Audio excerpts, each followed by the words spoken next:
25 పైసల గరొత్తులు గాల్చి 65 కోట్ల వరములడుగుతాడు.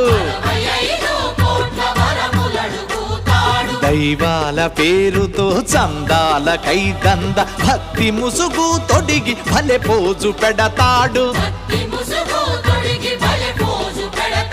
ముక్తి పేరా నరుడు రక్తిలో రాజయ్యి రాకాసి రూపాన రంజిల్లుతున్నాడు. మాయమైపోతున్నాడమ్మా మనిషన్నవాడు, మచ్చుకైనా లేడు చూడు మానవత్వం ఉన్నవాడు.